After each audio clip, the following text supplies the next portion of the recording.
안녕하세요. 지혜의 숲에서 길을 찾는 여러분과 함께하는 시간입니다. 오늘 우리가 나눌 이야기가 당신의 마음에 깊은 울림을 준다면 잠시 시간을 내어 구독과 좋아요를 눌러주세요. 당신의 작은 행동이 이 지혜로운 메시지를 더 많은 이들에게 전하는 선한 영향력이 될 것입니다. 여러분의 삶에 늘 평온과 지혜가 함께하기를 기원하며 이제 시작하겠습니다. 세상에는 착한 사람들이 필연적으로 마주하게 되는 아주 고통스러운 깨달음의 순간이 있습니다.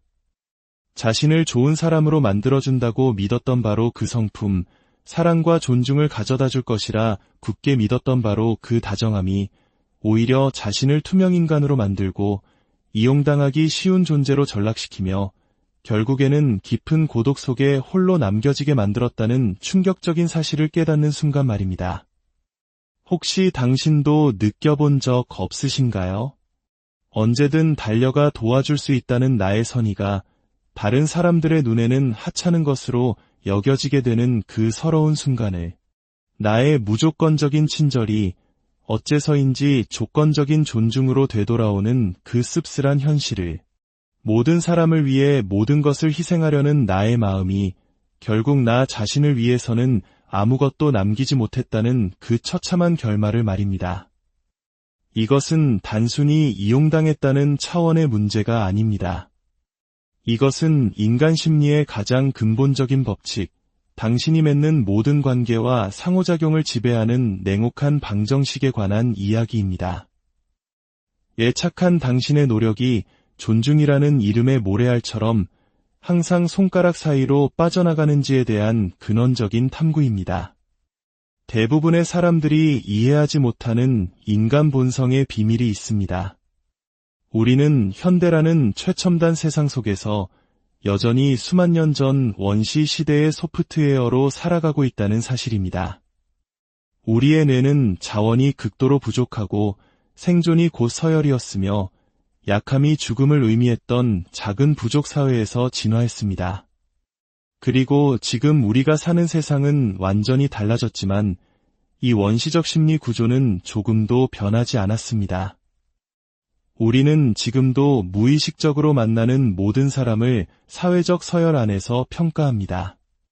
그가 무엇을 제공할 수 있는지, 그의 가치는 어느 정도인지, 그가 얼마큼의 압박을 견뎌낼 수 있는 강한 존재인지를 끊임없이 측정합니다. 이런 세상에서 당신이 만약 끝없이 베풀고 언제나 맞춰주고 무한한 인내심을 가진 사람으로 자신을 드러낸다면 당신의 뇌는 그것을 약함이라는 원시적 신호로 해석하기 시작합니다. 당신은 사회적 서열에서 낮은 위치에 있으며 상대방이 당신을 필요로 하는 것보다 당신이 상대방을 더 필요로 한다는 메시지를 보내는 셈입니다. 자신의 생존보다 타인의 생존을 우선시하겠다는 선언과도 같습니다. 현대적인 관점에서는 이것이 고귀한 이타심처럼 보일지 모르지만 우리의 원시적인 뇌는 전혀 다른, 결코 고귀하지 않은 심리적 반응을 촉발시킵니다. 역사적으로 가장 성공했던 사람들, 위대한 지도자나 혁신가, 존경받는 인물들은 모두 이 근본적인 진실을 꿰뚫고 있었습니다. 존중은 그것을 가장 필요로 하는 사람에게 주어지는 것이 아니라 그것을 가장 요구하지 않는 사람에게 주어진다는 사실을 말입니다. 그들은 친절함과 강인함, 베품과 희소성, 주는 것과 받는 것 사이의 아슬아슬한 균형을 잡는 법을 터득했습니다. 고대 철학자들이 측정된 자비의 기술이라 불렀던 것, 즉 자신의 사회적 가치를 깎아내리지 않으면서 오히려 향상시키는 방식으로 친절을 베푸는 전략적 지혜를 마스터했던 것입니다. 그렇다면 무한한 친절을 마주했을 때 인간의 뇌에서는 구체적으로 어떤 일이 벌어지는지 더 깊이 들여다보겠습니다. 어떤 사람이 지속적으로 나의 편의를 봐주고 나의 필요를 먼저 채워주면 우리 뇌에서는 특정 신경화학적 반응이 일어납니다. 물론 편안함과 안정감을 주는 화학물질이 분비되죠. 하지만 동시에 서열과 지배력과 관련된 화학물질 또한 분비됩니다. 끝없는 친절을 받는 사람은 자신이 잔인한 사람이어서가 아니라 상대방의 지속적인 자기희생을 지배해도 좋다는 신호로 해석하도록 설계된 자신의 뇌 때문에 미묘하지만 강력한 우월감을 느끼게 됩니다. 이것이 바로 심리학자들이 말하는 친절의 소용돌이입니다. 친절을 베풀수록 존중은 줄어들고 줄어든 존중을 만회하기 위해 더 큰 친절을 베풀수록 존중은 더더욱 사라져버리는 끝없는 하강 나선 말입니다. 착한 사람은 이 악순환의 고리에 갇혀버립니다. 무시당했을 때 더 노력하고 더 많이 주고 더 헌신하는 것이 자신의 본능적인 반응이지만 바로 그 반응이 문제의 근원이라는 사실은 꿈에도 모른 채 말입니다. 반면에 자신의 경계를 명확히 지키고 친절을 선택적으로 베풀며 때로는 단호하게 아니오라고 말하는 사람들은 전혀 다른 신경화학적 반응을 이끌어냅니다. 그들은 뇌의 보상회로를 자극합니다. 무언가를 추구하고 성취했을 때 느끼는 쾌감과 관련된 영역이죠. 신경과학자들은 이를 간헐적 강화라고 부릅니다. 이것은 인간에게 지속적인 매력과 존중을 만들어내는 가장 강력한 심리적 메커니즘입니다. 누군가의 친절이 보장되어 있지 않을 때, 그의 시간이 무한하지 않을 때, 그의 도움이 당연하지 않을 때, 우리의 뇌는 그와의 모든 상호작용을 작은 승리로 인식하고 그가 내게 할애하는 모든 순간을 귀중한 선물로 여기게 됩니다. 17세기 스페인의 철학자이자 현자였던 발타자르 그라시아는 이러한 심리적 역학을 너무나 깊이 이해한 나머지 이를 바탕으로 자신만의 처세 철학을 구축했습니다. 그의 걸작 세상을 보는 지혜에서 그는 이렇게 말했습니다. 당신의 탁월함이 비범하더라도 그것을 드러내는 방식은 평범하게 하라. 이것은 단순한 조언이 아니었습니다. 현대 신경과학이 등장하기 수백 년 전에 인간 심리를 꿰뚫어 본 경이로운 통찰이었습니다. 그라시아는 당신의 모든 능력, 당신의 모든 선에, 당신의 모든 시간을 상대방에게 전부 공개하는 순간 당신을 가치 있게 만드는 가장 중요한 요소인 신비감을 잃게 된다는 것을 알았습니다. 그는 권력의 자리에 있거나 존중을 받거나 다른 사람에게 매달리는 대신 다른 사람들이 그를 찾아오게 만드는 사람들은 모두 똑같은 패턴을 따른다는 것을 관찰했습니다. 그들은 자신의 장점을 서서히 드러냈고 도움을 조건부로 제공했으며 다른 사람들이 계속해서 흥미와 존중을 잃지 않도록 어느 정도의 예측 불가능성을 유지했습니다. 하지만 그라시안의 지혜가 진정으로 빛을 발하는 지점은 따로 있습니다. 그는 결코 냉담하거나 잔인해지라고 말하지 않았습니다. 그가 옹호한 것은 전략적 친절이었습니다. 그는 경계선 없는 친절은 사실 진정한 의미의 친절이 아니라는 것을 이해했습니다. 그것은 상대방이 더 나쁜 사람이 되도록 방치하는 방임에 가깝습니다. 받기만 하고 주지 않는 사람, 감사 없이 요구만 하는 사람, 보답 없이 소비만 하는 사람을 만들어낼 뿐입니다. 그가 주장한 진정한 친절이란 언제 베풀고 언제 거두어야 할지, 언제 곁에 있어주고 언제 거리를 두어야 할지, 언제 도와주고 언제 스스로 일어서도록 지켜봐야 할지를 아는 지혜를 필요로 합니다. 이러한 역학관계는 특히 직장이라는 전문적인 환경에서 훨씬 더 복잡하고 파괴적인 양상으로 나타납니다. 항상 야근을 도맡아 하고 불합리한 요구에 절대 반박하지 않으며 다른 사람의 일까지 떠맡고 부당한 대우를 받으면서도 미소를 짓는 직원을 상상해 보십시오. 이 사람은 자신이 충성심과 헌신을 보여주고 있다고 믿지만 실제로는 전혀 다른 것을 증명하고 있습니다. 바로 자신의 시간, 자신의 에너지, 자신의 기여를 스스로 존중하지 않는다는 것을 말입니다. 여기서 잔인한 아이러니가 발생합니다. 이 사람은 다른 누구보다 2배로 열심히 일하지만 승진은 가장 늦고 인정을 받는 일도 드물며 좋은 기회가 왔을 때 가장 먼저 배제되곤 합니다. 왜일까요? 그가 자신의 엄청난 노력을 예외적인 헌신이 아니라 기본적인 기대치로 보이도록 주변 사람들을 길들였기 때문입니다. 끊임없이 모든 것을 수용함으로써 자신의 비범한 노력을 평범한 것으로 만들어버린 것입니다. 반면에 때때로 아니오라고 말하고 불합리한 요구에는 이의를 제기하며 더 나은 조건을 위해 협상하고 전문가로서의 경계를 지키는 동료를 보십시오. 이 사람은 더 유능하고 승진 가능성이 높으며 더 많은 존중을 받는 인물로 평가받는 경우가 많습니다. 그가 더 열심히 일해서가 아닙니다. 전략적 희소성을 통해 자신의 가치를 스스로 지켜냈기 때문입니다. 직장이라는 위계질서 속에서 존중은 선택지가 있고 대안이 있으며 부당하게 대우받을 경우 언제든 떠날 수 있다는 인상을 주는 사람에게로 흐른다는 사실을 이해하고 있었던 것입니다. 아마 이 역학관계가 가장 고통스럽게 드러나는 곳은 연인 관계일 것입니다. 상대방을 위해 자신의 모든 것을 내던지는 사람, 연애를 시작한 후로는 자신만의 삶이 사라진 사람, 모든 것에 동의하고 어떤 갈등이나 마찰도 만들지 않으려는 사람. 이 사람은 자신이 사랑을 보여주고 있다고 믿지만 사실은 필사적인 집착을 보여주는 것일 수 있습니다. 자신에게는 다른 선택지나 다른 즐거움, 다른 성취의 원천이 없다는 것을 증명하는 셈입니다. 인간의 매력은 가장 깊은 심리적 차원에서 가치에 대한 인식에 기반합니다. 우리는 선택권을 가진 사람, 여러 가능성 속에서 나를 선택해주는 것처럼 보이는 사람, 내가 어떤 경쟁에서 이긴 것 같은 느낌을 주는 사람에게 끌립니다. 그런데 누군가가 당신이 나의 유일한 선택지이며 어떤 대우를 하든 받아들일 것이고 아무리 함부로 대해도 절대 떠나지 않을 것이라는 점을 분명히 한다면 그것은 우리의 뇌 깊숙한 곳에서 강력한 심리적 거부 반응을 일으킵니다. 우리가 천박해서가 아니라 우리의 뇌가 생존 본능에 따라 계속 성장하고 자원이 풍부하며 대안을 가진 파트너를 찾도록 설계되었기 때문입니다.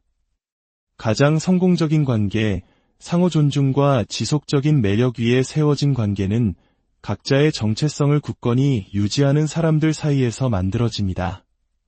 서로의 성장을 돕고 도전을 주며 각자의 독립성을 통해 건강한 긴장감을 만들어내는 관계 말입니다. 그들은 경계 없는 사랑이 집착이 되고 제한 없는 시간이 질식이 되며 조건 없는 친절이 방임이 된다는 것을 이해합니다. 이제는 뇌과학이 고대 철학자들의 직관이 옳았음을 증명하고 있습니다. 인간의 뇌는 쉽게 얻을 수 없는 것을 가치 있게 여기도록 설계되었습니다. 이것은 도덕적인 결함이 아니라 생존 메커니즘입니다. 한정된 자원의 세계에서 뇌는 희소한 것에 주목하고 얻기 어려운 것을 추구하며 노력을 들여야만 얻을 수 있는 것을 소중히 여기도록 진화했습니다. 당신이 자신을 항상 가능한 존재로 만들 때 당신은 말 그대로 주변 사람들의 뇌를 재구성하여 당신을 가치가 낮은 존재로 인식하게 만듭니다. 누군가를 돕기 위해 하던 일을 멈출 때마다 아니오라고 말하고 싶을 때 예라고 답할 때마다 자신의 필요보다 타인의 필요를 우선시할 때마다 당신은 나는 차고 넘친다, 나는 얻기 쉽다, 나를 얻는 데는 아무런 노력이 필요 없다는 신경화학적 신호를 보내는 것입니다. 이것은 자신의 시간을 소중히 여기고 가끔은 거절하며 자신의 가능성에 경계를 두는 사람과 극명한 대조를 이룹니다. 이 사람과의 모든 상호작용은 뇌의 보상 회로를 자극합니다. 뇌는 그의 관심을 얻었을 때뿐만 아니라 그의 관심을 얻을 것을 기대할 때조차 도파민을 분비합니다. 이것이 바로 앞서 말한 간헐적 강화, 지속적인 행동 패턴을 만드는 가장 강력한 심리적 원리입니다. 이제 당신의 선함이 어떻게 이용당하는지 그 어두운 현실을 마주할 시간입니다. 대부분의 착한 사람들이 인정하고 싶어 하지 않는 사실이지만 세상에는 친절을 식별하고 그것을 착취하는 법을 터득한 사람들이 존재합니다. 그들이 반드시 사악한 악당이라는 뜻은 아닙니다. 그저 경험을 통해 어떤 사람들은 항상 예라고 말하고 언제나 시간이 있으며 늘 다른 사람을 먼저 챙긴다는 사실을 학습했을 뿐입니다. 이런 착취자들은 심리학자들이 친절 레이더라고 부르는 것을 발달시킵니다. 경계가 약하고 갈등을 두려워하며 사랑받고 싶어 안달이 난 사람들을 무의식적으로 식별해내는 능력입니다. 그들은 그 신호를 기가 막히게 알아챕니다. 지나치게 사과하는 사람, 다른 사람의 감정까지 자기가 책임지려는 사람, 절대 보답을 바라지 않는 사람, 부당한 대우를 끝없이 참아내는 사람. 일단 목표물을 식별하면 그들은 점진적으로 경계를 허무는 과정에 들어갑니다. 처음에는 합리적으로 보이는 작은 부탁으로 시작해서 점차 요구의 수위를 높여갑니다. 어디까지 용납되는지, 얼마나 밀어붙여도 되는지, 아무것도 돌려주지 않고 얼마까지 가져갈 수 있는지 시험하는 것입니다. 그리고 착한 사람들은 인정받지 못한다고 느낄수록 더 노력하고 더 베푸는 것이 본능적인 반응이기 때문에 그 덫에 더욱 깊이 빠져들게 됩니다. 정말 교활한 부분은 이 착취자들이 착한 사람의 정체성 자체를 공격의 무기로 사용한다는 점입니다. 이건 너밖에 잘하는 사람이 없어. 내가 믿을 사람은 너뿐이야. 넌 정말 관대한 사람이야. 와 같은 말로 마치 아니오라고 말하는 것이 착한 사람으로서의 자신의 가치를 배신하는 행위인 것처럼 느끼게 만듭니다. 많은 사람들에게 친절은 단순한 행동이 아니라 정체성 그 자체입니다. 그들은 남을 돕고 헌신하고 맞춰주는 것을 중심으로 자아를 형성해왔습니다. 그런 그들에게 경계를 설정하고 아니오라고 말하고 다른 사람을 실망시키는 것은 자신의 존재 자체에 대한 근본적인 위협처럼 느껴집니다. 그들은 친절을 약함과 헌신을 사랑과 희생을 미덕과 혼동해왔습니다. 하지만 심리치료와 자기개발이 우리에게 알려주는 심오한 진실이 있습니다. 진정한 친절은 강인함을 필요로 합니다. 진정한 사랑은 경계를 필요로 합니다. 그리고 진정한 미덕은 언제 베풀고 언제 거두어야 할지를 아는 지혜를 필요로 합니다. 무차별적으로 베푸는 사람은 사실 친절한 것이 아니라 강박적인 것입니다. 항상 곁에 있는 사람은 사랑이 많은 것이 아니라 필사적인 것입니다. 절대 거절하지 못하는 사람은 고결한 것이 아니라 두려운 것입니다. 이 덫에서 벗어나는 길은 차갑고 이기적인 사람이 되는 것이 아닙니다. 그것은 반응적인 친절에서 전략적 연민으로 진화하는 것입니다. 이는 누군가를 돕는 것과 그를 망치는 것을 구별하고 지지하는 것과 착취당하는 것을 구분하며 친절한 것과 나약한 것을 분리하는 법을 배우는 것을 의미합니다. 전략적 연민은 자기 존중에서 시작됩니다. 당신의 시간, 에너지, 감정적 자원은 소중하며 마땅히 그렇게 대우받아야 한다는 혁명적인 생각에서 출발합니다. 어떤 사람들에게 아니오라고 말해야만 다른 소중한 사람들에게 더 온전한 이해를 선물할 수 있다는 것을, 당신의 에너지를 보호해야만 그것을 더 풍요롭게 나눌 수 있다는 것을, 경계를 지켜야만 더 진정성 있게 사랑할 수 있다는 것을 깨닫는 것입니다. 이러한 변화는 사회적 상황을 읽고 다른 사람의 요구 뒤에 숨은 동기를 이해하며 나의 친절이 감사히 여겨지는지 아니면 당연하게 착취당하는지를 인식하는 능력, 즉 감성지능을 개발할 것을 요구합니다. 무언가 잘못되었다고 느껴질 때 당신의 직감을 믿고 개별적인 사건보다는 반복되는 패턴에 주목하며 관계가 일방적으로 느껴질 때를 알아차리는 법을 배우는 것입니다. 당신이 다른 사람들을 존중해왔던 것과 똑같이 당신 자신을 존중하기 시작하면 당신의 모든 관계의 역학이 바뀌기 시작합니다. 당신의 친절을 이용하던 사람들은 자신의 행동을 바꾸거나 자연스럽게 당신의 삶에서 멀어질 것입니다. 당신을 진정으로 아끼는 사람들은 당신의 경계를 존중하기 시작하고 당신을 더 깊이 존중하게 될 것입니다. 하지만 가장 심오한 변화는 당신의 내면에서 일어납니다. 당신이 모든 사람의 긴급 연락처가 되기를 멈추는 순간 당신은 자신의 위급한 상황을 돌볼 에너지를 갖게 됩니다. 당신이 모든 사람의 상담사가 되기를 멈추는 순간 당신은 자신의 상처를 치유할 시간을 갖게 됩니다.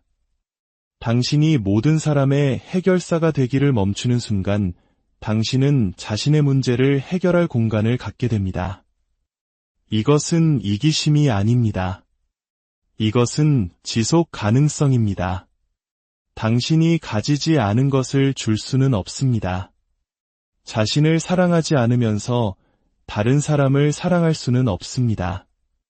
자신을 존중하지 않으면서 다른 사람을 존중할 수는 없습니다.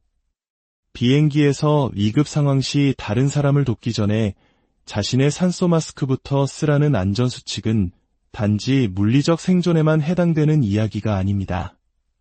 그것은 삶 전체를 관통하는 위대한 은유입니다. 세상에서 가장 존경받는 사람들, 리더, 혁신가, 멘토, 진정한 친구들은 모두 한 가지 근본 원칙을 이해합니다. 존중은 일방적인 봉사를 통해 얻어지는 것이 아니라 상호성을 통해 얻어진다는 것입니다. 그들은 아낌없이 베풀지만 감사히 받기도 합니다.